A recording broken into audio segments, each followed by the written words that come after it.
Hello dear learning partners, welcome back to our channel R&D Tips. So in this video, let's discuss about the concepts of arrays and pointers. So an array is a data structure that can store a fixed size sequence of elements of same type. So ఈ definition ని మనం point by point break చేసి explain చేసుకుందాం. So అన్ అరే is a data structure. So మనం ఇప్పుడు మాట్లాడుకుంటుంది data type గురించి కదా. సో డేటా స్ట్రక్చర్ ఎందుకు వచ్చింది? సో డేటా టైప్ అనేది ఏంటంటే మనం అంతకు ముందే ఆల్రెడీ చెప్తున్నాం. ఏదైనా ఒక వాల్యూని స్టోర్ చేయాలంటే మనం ఒక వేరియబుల్‌ని యూజ్ చేస్తాం. సో ఆ వేరియబుల్‌లో మనం స్టోర్ చేసిన ఎలిమెంట్ అంటే స్టోర్ చేసిన వాల్యూ ఏ టైప్‌కి సంబంధించిందని చెప్పేదే data type. So what if అలాంటి values multiple values n number of values ఉన్నాయి. సో అలాంటి వాల్యూస్ అన్ని వాల్యూస్ ఉన్నప్పుడు అన్ని డేటా టైప్ వాటి యొక్క టైప్‌ని మనం చెప్పాలంటే మనకి ఒక స్ట్రక్చర్ కావాలి. సో, అలా మల్టిపుల్ నంబర్ ఆఫ్ వాల్యూస్ యొక్క టైప్స్‌ని డిఫైన్ చేయడానికి మనం యూజ్ చేసే డేటా టైప్‌ని డేటా స్ట్రక్చర్ అంటారు. సో, డేటా స్ట్రక్చర్ అనేది మల్టిపుల్ వాల్యూస్. సో, దీనివల్ల మనకోటి అర్థమైంది. ఎన్ అరే ఈజ్ ఎ డేటా స్ట్రక్చర్. అంటే ఏంటి? ఈ అరే అనేది డేటా స్ట్రక్చర్ అంటున్నాం. అంటే ఇది మల్టిపుల్ వాల్యూస్‌తో డీల్ చేస్తుందనే కదా! సో, ఎన్ అరే is a data structure that can store a fixed size fixed size అంటే ఏంటంటే, ఒక అరేని మనం డిక్లేర్ చేస్తున్నట్టే దానికొక సైజ్, ఒక ఫిక్స్డ్ సైజ్‌ని మనం అలాట్ చేసేస్తాం. అంటే ఆ అరేకి ఆ సైజ్ మనం అలాట్ చేసినప్పుడు బియాండ్ దట్ అరే సైజ్ మన ఆ అరేలో ఎటువంటి ఎలిమెంట్స్‌ని మనం ఎక్సెస్ నంబర్ ఆఫ్ ఎలిమెంట్స్‌ని అందులో స్టోర్ చేయలేము. ఫర్ ఎన్ ఎగ్జాంపుల్ ఒక అరేకి 50 అనే సైజ్ ఇచ్చామనుకోండి. అరే ఆఫ్ సైజ్ 50. సో, 50 ఎలిమెంట్స్ ఆ 50 ఎలిమెంట్‌ని మించి మనం ఒక్క ఎలిమెంట్‌ని కూడా అందులో మనం స్టోర్ చేసుకోలేం. So, beyond the limit beyond the fixed size మనం ఆ అరేలో స్టోర్ చేయలేం. సో, ఇదొక fixed size data structure. And next sequence of elements అంటే ఏంటంటే, an array can store a sequence of elements. అంటే ఎలిమెంట్స్ అన్నీ ఈ అరేలో ఒక సీక్వెన్స్ ఆర్డర్‌లో స్టోర్ చేసుకోగలుగుతాం. సో, ఈ కలెక్షన్ ఆఫ్ ఎలిమెంట్స్‌ని ఒక మల్టిపుల్ నంబర్ ఆఫ్ ఎలిమెంట్స్‌ని ఇందులో స్టోర్ చేసుకోగలం. డేటా స్ట్రక్చర్ అంటే అది. సో, ఒక ఫిక్స్డ్ సైజ్ అందులో ఫిక్స్ చేసిన పర్టిక్యులర్ సైజ్‌లో మనం కొన్ని సీక్వెన్స్ ఆఫ్ ఎలిమెంట్స్‌ని మాత్రమే స్టోర్ చేయగలం. ఒక ఆర్డర్‌లో ఒక పర్టిక్యులర్ సీక్వెన్స్‌లో మనం ఆ ఎలిమెంట్స్‌ని స్టోర్ చేస్తాం. Most important thing same type. అంటే ఒక ఎలిమెంట్ ఏదైతే ఒక డేటా టైప్‌కి కనెక్ట్ అవుతుందో ప్రతి ఎలిమెంట్ అదే డేటా టైప్‌కి సంబంధించిందే ఉండాలి. మెయిన్‌గా గుర్తుపెట్టుకోవాలి. అరే is a data structure. And in other words, it can also stated as linear data structure, and it can store a fixed size sequence of elements. Fixed సైజ్‌లో ఉన్న కొన్ని సీక్వెన్స్ ఆఫ్ ఎలిమెంట్స్‌ని మాత్రమే స్టోర్ చేసుకోగలదు. And then same data type. అందులో ఉన్న ప్రతి element ఒక సేమ్ డేటా టైప్‌కి సంబంధించిందై ఉంటుంది. సో, ఈ 4 పాయింట్స్. ఈ 4 పాయింట్స్‌ని కొంచెం సమ్ మోర్ బ్రీఫ్‌గా ఎక్స్‌ప్లెయిన్ చేసుకుందాం ఇప్పుడు. ఇన్ సి ప్రోగ్రామింగ్‌లోనే కాదు ఏ ప్రోగ్రామింగ్ లాంగ్వేజ్‌లో అయినా అన్ అరే is a collection of elements of same data type. ఒక సేమ్ డేటా టైప్ యొక్క కొన్ని కలెక్షన్ ఆఫ్ ఎలిమెంట్స్ అలాగే అవన్నీ ఒకే డేటా టైప్‌కి సంబంధించినవి ఉంటే వాటన్నిటిని స్టోర్ చేయడానికి మనం ఒక సింగిల్ అరేని డిక్లేర్ చేస్తే సరిపోతుంది. So, it's stored in a contiguous memory locations. So, మనకి మెమరీ లొకేషన్స్ అంటే ఏంటో తెలుసు. Memory locations are nothing but addressing a value, addressing a element, addressing a variable.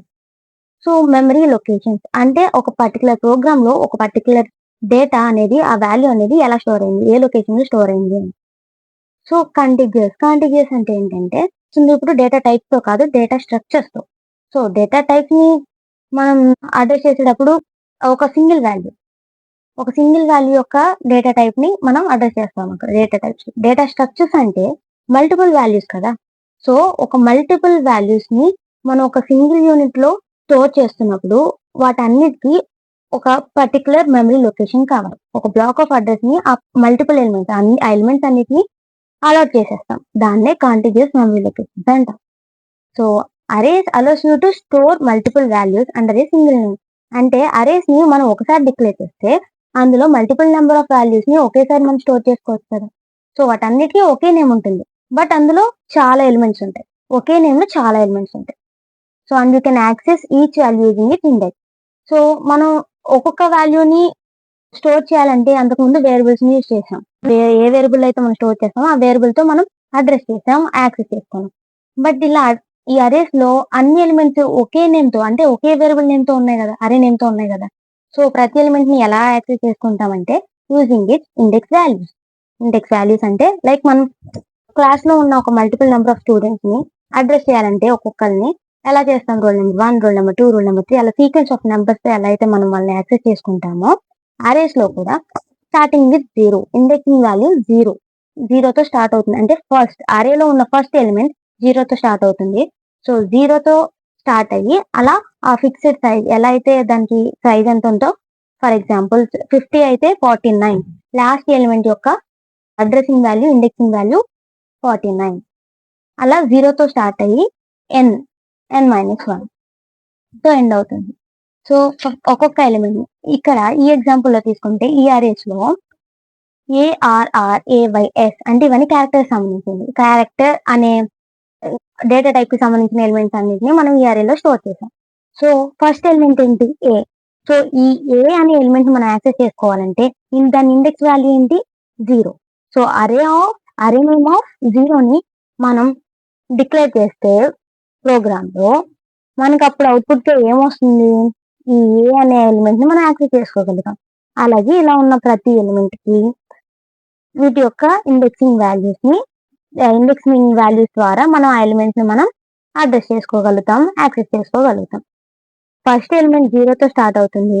ఒకవేళ లాస్ట్ ఎలిమెంట్ అంటే ఆ అరే యొక్క లెంత్ 6 అయితే లాస్ట్ ఎలిమెంట్ ఏమవుతుంది, లాస్ట్ ఎలిమెంట్ యొక్క ఇండెక్సింగ్ వాల్యూ ఏమవుతుంది, 5 అవుతుంది. ఎందుకంటే మనం నార్మల్ గా 1 తో స్టార్ట్ చేసేస్తే లాస్ట్ ఎలిమెంట్ అరే మొత్తం లెంత్ ఎంత 6 అయితే లాస్ట్ ఎలిమెంట్ 6 అవుతుంది. బట్ 0 తో స్టార్ట్ చేసాం కాబట్టి ఈ లెంత్ -1, సో 5 అనేది లాస్ట్ ఎలిమెంట్ యొక్క ఇండెక్సింగ్ వాల్యూ అవుతుంది. సో ఈ లోపల ఉండే వాటిని డేటా ఎలిమెంట్స్ అంటాం. వాటిని అడ్రస్ చేయడానికి యూజ్ చేసేవన్నీ ఇండెక్సింగ్ వాల్యూస్ అంటాం. సో అలా టోటల్ గా ఎన్ని వాల్యూస్ అయితే అరేస్ మొత్తంలో స్టోర్ చేయగలుగుతున్నామో దాన్నే అరే లెంత్ అంటాం. So coming to the syntax of arrays. So arrays ని మనం ఎలా ఇనిషియలైజ్ చేస్తామంటే ప్రోగ్రామ్ లో డేటా టైప్ అంటే ఇప్పుడు మనం ఏదైనా ఒక సింగిల్ డేటా టైప్ వాల్యూస్ నే కదా అరేలో స్టోర్ చేసుకోగలుగుతాం. ఆ డేటా టైప్ ఏంటో ఇక్కడ మనం మెన్షన్ చేయాలి. డేటా టైప్ దగ్గర ఫర్ ఎగ్జాంపుల్ ఇంట్ అయితే character string water and then array name. So అరేకి మనం ఏ నేమ్ పెట్టాలనుకుంటున్నాం అంటే అంతకుముందు మనం వేరియబుల్స్ ని నేమ్స్ ఇచ్చేవాళ్ళం కదా, ఫర్ ఎగ్జాంపుల్ ABC అలా. ఈ అరేస్ లో కూడా అరే నేమ్ దగ్గర కూడా మనం ఏ నేమ్ అయినా సరే ఇవ్వచ్చు. సో సైజ్ అంటే మనం ఇక్కడ ఫిక్స్డ్ సైజ్ అని ముందే చెప్పుకున్నాం కదా, అరేస్ ఆఫ్ ఫిక్స్డ్ సైజ్ అని.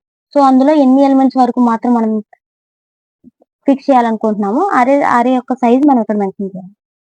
సో దాన్నే అరే యొక్క సింటాక్స్, ఇది అరే యొక్క సింటాక్స్.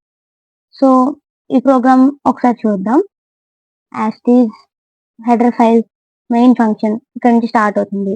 సో నార్మల్ గా అయితే మనం ఇక్కడ వేరియబుల్ నేమ్ ఇస్తే ఒక వేరియబుల్ ఇంట్ నెంబర్ ఈజ్ ఈక్వల్ టు అని చెప్పి ఒక నెంబర్ తో సరిపెట్టేసారు. బట్ మనం ఏమనుకుంటున్నాం, అరేస్ అంటే multiple number of values with fixed size. So fixed size అంటే సైజ్ ఈ నెంబర్స్ అనే అరేకి డేటా టైప్ అరే నేమ్ అంటే ఇక్కడ నెంబర్ సైజ్ కదా, ఈ ఫిక్స్డ్ సైజ్ అంటే 5 అంటే 5 ఎలిమెంట్స్ వరకు మాత్రమే మనం అరేలో మనం స్టోర్ చేసుకోగలం.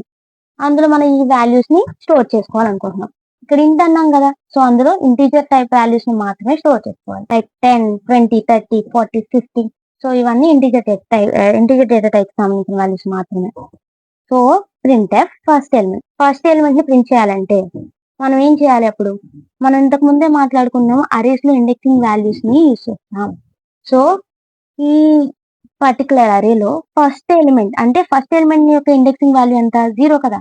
సో అరే నేమ్ ఆఫ్ అంటే స్క్వేర్ బ్రాకెట్స్ లో మనం దాని యొక్క ఇండెక్సింగ్ వాల్యూ, ఫస్ట్ ఎలిమెంట్ అంటే 10, ఫస్ట్ ఎలిమెంట్ యొక్క ఇండెక్సింగ్ వాల్యూ ఎంత, ఇది 0, 1, 2, 3, 4.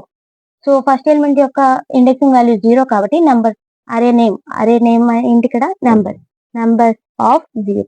అండ్ లాస్ట్ ఎలిమెంట్ అంటే 50 యొక్క ఇండెక్సింగ్ వాల్యూ 0, 1, 2, 3, 4. సో దీని యొక్క ఇండెక్సింగ్ వాల్యూ 4 కాబట్టి అరే నేమ్ ఆఫ్ 4. సో మనకి ఇక్కడ ప్రింట్ అయ్యేటప్పుడు ఏమవుతుంది, ఈ ఫస్ట్ ఎలిమెంట్ దగ్గర 10 ప్రింట్ అవుతుంది, అలాగే 4 లాస్ట్ ఎలిమెంట్ దగ్గర 50 ప్రింట్ అవుతుంది. Let's go for pointers. So a pointer in C is a variable that can stores the memory of other variable. అంటే ఏంటంటే ఇప్పుడు మనం ఏదైనా ఒక వాల్యూని ఒక వేరియబుల్ అంటే ఆ వాల్యూని అడ్రస్ చేయడానికి ఒక వేరియబుల్ని తీసుకుంటున్నాం. Like a is equal to 10, b is equal to 20, అలా 10, 20 అనేవి వాల్యూస్, ఏ బి అనేవి వేరియబుల్స్ అనుకుంటున్నాం. సో ఆ వాల్యూస్ని మనం అడ్రస్ చేయడానికి ఏ బి అనే వేరియబుల్స్ని తీసుకున్నాం. సో ఈ పాయింటర్ అనేది కూడా ఒక variable. Such a variable that can stores only the address of the other variable. అంటే ఇప్పుడు ఏ అనేది 10 అనే వాల్యూని ఎలా అయితే స్టోర్ చేసుకుంటుందో, ఇప్పుడు ఆ పర్టికులర్ ఏ అనే వేరియబుల్ యొక్క అడ్రస్ని స్టోర్ చేసుకోవడానికి, not the value, just the address of that particular variable మనం పాయింటర్స్ని యూజ్ చేస్తాం. సో పాయింటర్స్ అనేది బేసిక్గా ఏంటంటే డైరెక్ట్గా వాల్యూని కాకుండా ఒక వేరియబుల్, పాయింటర్ అనేది ఒక వేరియబుల్, ఆ వేరియబుల్ వాల్యూస్ని కాకుండా అదర్ వేరియబుల్స్ యొక్క అడ్రస్ని స్టోర్ చేసుకుంటుంది. ఓకే, సో ఈ అడ్రస్ అంటే ఏంటంటే ఆ లొకేషన్, ఆ particular memory location of a వేరియబుల్ని స్టోర్ చేస్తుంది. ఈ ఫిగర్లో చూస్తే అడ్రస్, వాల్యూ. ఇప్పుడు వాల్యూ అంటే ఏంటి? వేరియబుల్లో స్టోర్ చేస్తాం. ఆ వేరియబుల్ యొక్క అడ్రస్ని ఎందులో స్టోర్ చేస్తాం? పాయింటర్స్లో స్టోర్ చేస్తాం. సో దీని సింటాక్స్ ఏంటంటే data type star pointer name. So data type అంటే ఇప్పుడు మనం వేరియబుల్కి ఏ డేటా టైప్ మనకు తెలుస్తుంది కదా. For example A is equal to 10 అంటే 10 అనేది ఇంటీజర్. సో ఇంట్ డేటా టైప్. ఆ డేటా టైప్ స్పేస్, ఆ స్పేస్లో స్టార్, పాయింటర్స్ని ఈ స్టార్తో మనం రిప్రజెంట్ చేస్తాం, స్టార్ సింబల్తో. నెక్స్ట్ పాయింటర్ నేమ్ అంటే ఇప్పుడు మనం దానికి ఒక నేమ్ ఇవ్వాలి. వేరియబుల్కి ఎలా అయితే నేమ్ ఇస్తామో పాయింటర్ కూడా నేమ్ ఇస్తాం. సో డేటా టైప్ అనేది ఆ వేరియబుల్, ఆ పాయింటర్లో మనం ఏ టైప్ ఆఫ్ వేరియబుల్ని యొక్క అడ్రస్ని స్టోర్ చేస్తున్నామో ఆ డేటా టైప్ని మెన్షన్ చేస్తుంది. అలాగే స్టార్ అనేది పాయింటర్, అంటే అది వేరియబుల్ కాదు, పాయింటర్ అనేది మనకి ఇండికేట్ చేస్తుంది. ఓకే, నెక్స్ట్ ఈ ప్రోగ్రామ్లో చూస్తే ఈ header file okay, main program ఇక్కడ నుంచి స్టార్ట్ అవుతుంది. Int a is equal to 10. A is equal to 10 అంటే ఇది నార్మల్ ఇంటిజర్ వేరియబుల్, అంటే ఇది జస్ట్ ఒక వేరియబుల్ అంతే, దీని ముందు స్టార్ ఏం లేదు కదా. సో ఇంట్ స్టార్ పి. సో ఈ పి అనేది పికి ముందు స్టార్ ఉంది, అంటే ఇది ఒక పాయింటర్, అంటే ఇది మనకి పాయింటర్ని రిప్రజెంట్ చేస్తుంది, not a variable. So p, so ampersand a అనేది, యాంపర్సెంట్ అనేది మనకి ఎప్పుడు ఏమి రిప్రజెంట్ చేస్తుంది? అడ్రస్ కదా. సో స్కాన్ఎఫ్ అని మనం ప్రతిసారి వాడినప్పుడు పైన ఉన్న వేరియబుల్ యొక్క అడ్రస్ని దాన్ని అడ్రస్ చేయడానికి యాంపర్సెంట్ యూజ్ చేస్తాం. సో పి అనే పాయింటర్ కదా ఇక్కడ. సో ఆ పి అనే పాయింటర్లో ఇక్కడ ఏం స్టోర్ అయింది? ఏ అనే వేరియబుల్ యొక్క అడ్రస్ స్టోర్ అయింది. Store the address of a. So print value of a. So ఇక్కడ మనకి వాల్యూ ఆఫ్ ఏ ప్రింట్ అవ్వాలంటే జస్ట్ ఏ అని ప్రింట్ చేస్తే సరిపోతుంది. అడ్రస్ ఆఫ్ ఏ అంటే ఏంటి? అండ్ ఏ కదా. అండ్ యాంపర్సెంట్ ఏ అంటే ఏ యొక్క అడ్రస్ ని ప్రింట్ చేస్తాం. సో మనం ఇక్కడ ఆల్రెడీ యాంపర్సెంట్ ఏ అంటే ఏ యొక్క అడ్రస్ ని పి లో స్టోర్ చేసాం. పి అనేది ఏంటి? ఇక్కడ pointer p stores address of a. So ampersand a అనేది మళ్ళీ సేమ్ అడ్రస్ ప్రింట్ అవుతుంది. So value at address. So అందులో వాల్యూ, ఆ అడ్రస్ లో ఉన్న పర్టికులర్ వాల్యూ మనకి రిప్రజెంట్ చేయాలంటే స్టార్ పి. సో అప్పుడు మనకి ఏమొస్తుంది? పాయింటర్ లో స్టోర్ అయిన అడ్రస్ కి సంబంధించిన వేరియబుల్ లో స్టోర్ అయిన వాల్యూ 10. సో ఇలా పాయింటర్స్ ని మనం డిక్లేర్ చేస్తాం.